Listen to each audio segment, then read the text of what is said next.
하나님 말씀 누가복음 11장 말씀을 함께 읽고 봤습니다. 오늘 하나님 말씀 전반부에는 기도에 대한 가르침이 나오고 있습니다. 2절 말씀 한번 볼까요? 예수께서 이르시되 너희는 기도할 때에 이렇게 하라.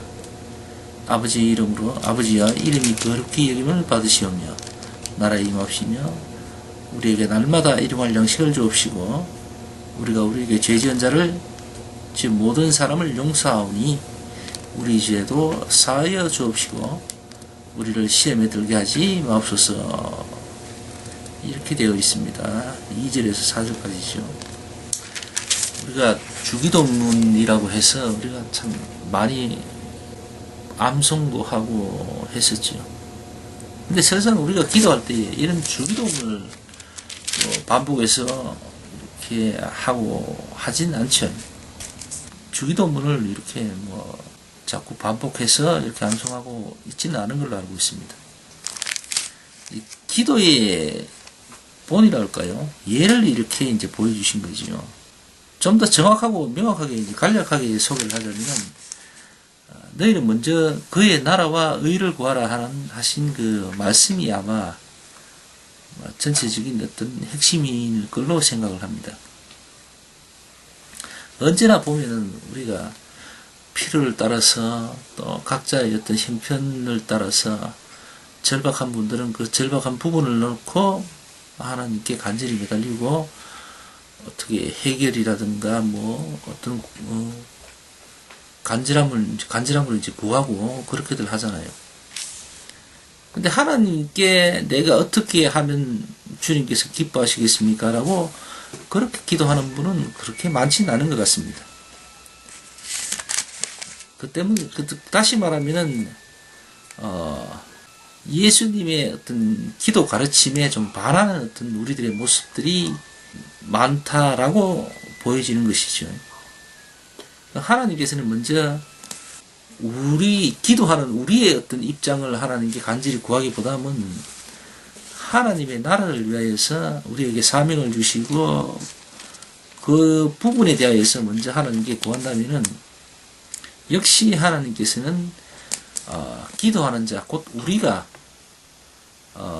무엇이 필요하고 또 어떤 것이 지금 시급한가를 하나님께서는 우리보다도 더 잘하시고 계신다는 것이죠. 예수님께서 그렇게 말씀을 하셨습니다. 너희의 필요를 채워주실 것이라고 분명히 예수님께서는 말씀을 하셨고, 또한 우리보다도 우리를 더 잘하시는 하나님으로 이미 말씀으로 예수님께서는 소개를 해 주셨죠. 그런 맥락에서 봤을 때에 우리들의 어떤 기도 자세라든가 기도의 어떤 모습은 말씀대로 다시금 정립할 필요가 있다고 봅니다. 돌아볼 필요가 있다고 합니다.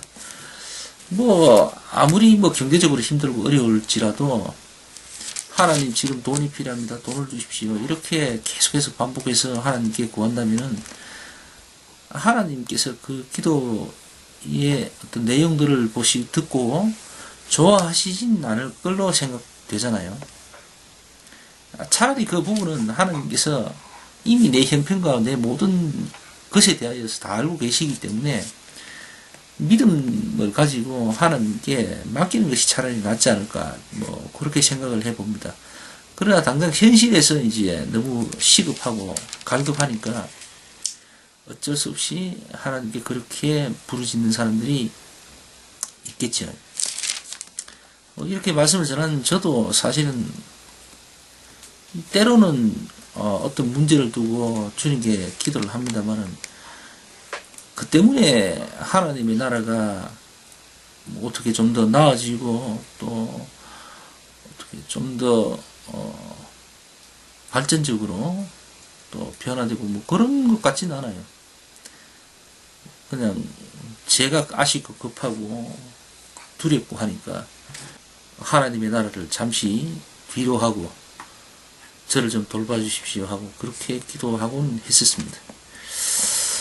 어쨌든 우리 예수님께서 가르쳐 주신 이 기도 내용을 보니까 사실 저부터도 기도의 방향이라든가 어떤 설정 이런 것들이 조금 문제가 있었던 것 같습니다.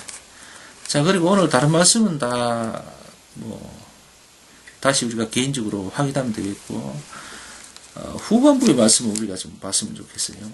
바리새인과 율법학자들이 책망, 이렇게 37절부터 마지막 54절 말씀까지는 이제 그런 내용들이 있습니다. 우리 예수님께서 바리새인과 율법학자들, 율법사들을 굉장히 책망을 하셨는데, 그 듣고 있는 율법사들은 사실 굉장히 못마땅하게 여겼잖아요. 그래서 53절부터 54절 마지막 말씀까지 율법사들의 모습들이 잘 나타납니다. 한번 읽어드릴게요. 53절. 거기서 나오실 때에 서기관과 바리새인들이 맹렬히 달라붙어 여러 가지 일로 힐문하고 그 입에서 나오는 것을 잡고자 하여 목을 지키더라. 이렇게 되어 있습니다. 어떻게든 예수님을 신랄하게 비판하고 정죄해서 아주 입을 못 뜨게 만들겠다, 이렇게 생각을 했는 거죠. 또 어떤 꼬투리를 잡아서 예수님을 어떤 해하고자 하는 이런 목적들이 다분히 있습니다. 근본 예수님을 싫어하는 거죠. 그래서 이런저런 어떤 아주 그러니까 뭐라고 해야 되죠? 짐승을 사냥할 때 이렇게 구덩이를 파서 위장을 하고 막 이렇게 하잖아요. 질문에도 그렇습니다. 예수님께 질문을 하는데 질문이 아닌 거죠. 이거는 발목을 잡고자, 허점을 잡고자 하는 어떤 반대를 위한 반대, 또 하여튼 그런 거지요. 그런 식으로 아주 비열한 질문들을 계속 예수님께 퍼붓는 거죠. 그때마다 예수님이 바리새인과 율법사들을 가르치셨습니다. 그래서 이 말씀을 보자면은 이 말씀을 통해서 우리가 알 수 있는 것이, 예수님을 근본 싫어하고 예수님께 반기를 들고 철저히 예수님을 공격하던 사람이 있듯이, 오늘날도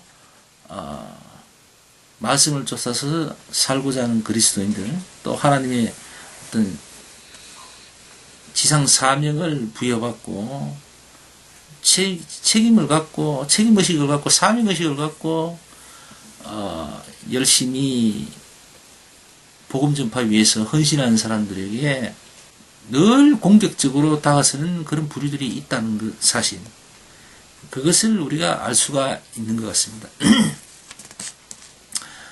우리의 믿음의 대상자 되신 예수님도 그러했듯이, 그 예수님을 쫓아가는 우리들도 마땅히 어떤 우리를 향한 어떤 적대 세력들은 분명히 있어야 되겠죠. 또 있는 것이 맞겠죠.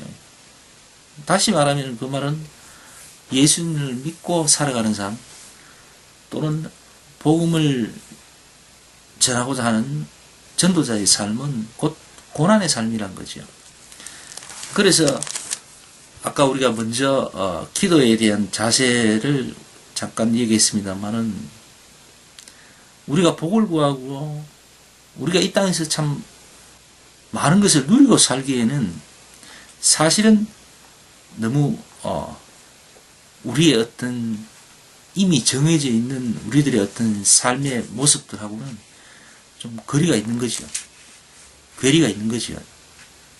우리는 십자가를 져야 될 사람들입니다. 또 이 땅에서 헌신하고 희생해야 될 사람들이거든요. 그런데 정작 우리의 기도 모습은 뭡니까? 대부분은, 전적으로 그렇지는 않겠지만 대부분은 우리의 어떤 발행과, 또는 우리나 우리 가족들의 어떤 복, 그죠? 그런 것을 구하고 있잖아요. 그래서 뭔가 맞지 않는 거예요. 그래서 진실로 믿음의 삶과 또 이 현실과는 굉장히 괴리가 있다는 거예요. 믿음의 삶과 현실 속의 삶은 뭔가 다르다는 거예요. 분명히 어떤 큰 괴리가 있다는 거예요. 그래서 우리가 굳이 의식하면서 쫓아야 될 어떤 삶이라면은 뭐겠습니까? 우리가 말씀대로 사는 그리스도인이라면 당연히 예수님께서 우리에게 주신 십자가, 예수님이 지신 그 십자가, 또한 우리가 져야 될 그 십자가, 그 십자가의 삶을 살아야 되는 거잖아요. 결국 고난의 삶은 우리의 우리가 피할 수 없는 우리의 운명이라고 봐야 되는 겁니다. 현실 속에서 부족한 부분에 대해서 또 큰 문제에 대하여서 도피 또 혹은 해결 이런 걸 간절히 구하고 쫓아가는 그런 삶도 마땅히 있겠죠. 그러나 그 전에 우리가 먼저 추구하고 갈망하며 정하고 살아야 될 삶은 분명히 십자가의 삶이란 겁니다. 우리는 희생해야 됩니다. 그리고 헌신해야 되고, 우리가 희생하고 헌신함으로 인해서 우리 이웃들이, 또 우리 친구들이, 우리 가족들이 좀 더 나은 삶이 되도록 하는 것. 그게 곧 하나님을 높이고 하나님의 이름을 위하는 그런 참 그리스도인의 삶이 아닌가, 그렇게 생각이 됩니다. 과거 바리새인과 율법사들, 이런 사람들의 삶하고는 틀리죠. 겉으로는 율법을 쫓아서 굉장히 품위 있고 아주 경건한 삶을 사는 사람들 같지만, 예수님께서는 말씀하셨습니다. 너희들은 겉은 깨끗한데 속은 너무나도 추악하고 지저분하다, 그렇게 말씀하신 거죠. 너희들은 경건한 사람이라 추앙받음을 굉장히 절개하고 좋아한다 이겁니다. 근데 실상은 그렇지 않다 이거죠. 너희들은 지독히 악하고 나쁘다는 겁니다. 머리털까지도 다 세시는 하나님의 판단인 거죠. 그래서 더더욱 바리새인과 율법사들은, 또는 서기관 제사장들은 예수님을 십자가에 달려고 했을 것 같습니다. 자, 어쨌든 오늘 말씀을 통해서 우리의 진정한 삶, 신앙인의 삶은 뭔가를 다시 한번 생각해 보는 그런 시간 되었으면 합니다. 자, 오늘 예배 여기서 마치겠습니다.